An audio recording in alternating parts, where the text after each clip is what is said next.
যাদের বাচ্চা হয় না, আমি আজকে বলে যাই আপনাদিকে, আমার নবীজি সাল্লাল্লাহু আলাইহি সাল্লামের একটা ওষুধ বলে যাব, যাদের বাচ্চা হয় না ব্যবহার করবেন, ইনশাআল্লাহ নবীজির দেয়া ওষুধ মানে কাজে লাগবে। ঠিক না ভুল?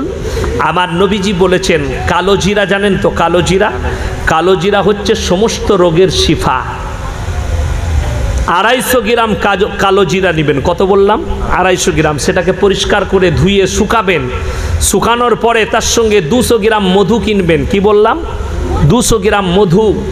সেই মধুটা রাখবেন, আর ওই কালো জিরে 2টি দানা এশার নামাজ পড়ে খানা খেয়ে স্ত্রীকে বলবেন হাতে নিয়ে মুখেতে নিবে, আর আঙ্গুলটা ডুবিয়ে যতটুকু এই শাহাদত আঙ্গুলে মধু উঠবে অতটুকু চুষবে। চুষার পরে একটা হাফ গ্লাস পানি রাখবে, সেই পানিটা 11 বার সূরা ফাতিহা পড়ে ফুঁক দেবে, ওই পানিটা পান করবে। আল্লাহ চাইলে ইনশাআল্লাহ আপনার বাচ্চা চলে আসবে। সকলে আমল করবে, জোরে বলুন ইনশাআল্লাহ। আর একটা কাজ আপনাকে করতে হবে, সেটা হচ্ছে দোয়া। আল্লাহ কোরআনে বলেছেন ফি আইয়ি সূরাতি মাশা আরাক্কাবা, তোমরা যেমনটা চাও আমি সেই রকমটা দান করি। আল্লাহকে বলুন আল্লাহ নেক সলে সন্তান দান করো। সন্তান হচ্ছে না, আপনি ডাক্তারের ঘরে ছুটলেন, আপনার স্ত্রীকে বলেছেন তাহাজ্জুদে উঠে একবার কাঁদো আল্লাহর কাছে। আপনি নিজে কাঁদলেন তাহাজ্জুদে উঠে, আল্লাহ আমাকে সন্তান দান করো, কাঁদলেন। আল্লাহ দুনিয়াতে ওই জন্যে সাক্ষী দিয়েছেন 80 বছর বয়সেও একজন নবীকে আল্লাহ সন্তান দিয়েছেন। জোরে বলবেন না সুবহানাল্লাহ? কেন দিয়েছেন? এটা পৃথিবীর মানুষের জন্য দৃষ্টান্ত। আমি আল্লাহ চাইলে যে কোনো হালতে আমি বাচ্চা দিতে পারি। আবার এটাও বুঝিয়েছেন যে তোমরা এটাও মনে করো, আমি আল্লাহ পৃথিবীর মানুষকে এটাও বুঝিয়ে দিয়েছি ডাক্তারের কোনো কাজ নাই, ডাক্তার মাত্র অনলি ফর বাহানা। সমস্ত কাজ কার? সকলে বলুন, আরো জোরে বলুন কার?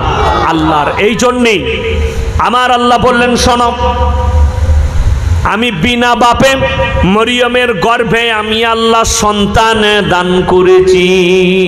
ওয়াজকুর ফিল কিতাবি মারিয়াম ইদিন তাবাদাত মিন আহলিহা মাকানান শারকিয়্যা ফাত্তাকাদাত মিন দুনিহিম হিজাবান ফারসালনা ইলাইহা রূহানা ফাতামাত্তালা লাহা বাশারান সাবিয়্যা।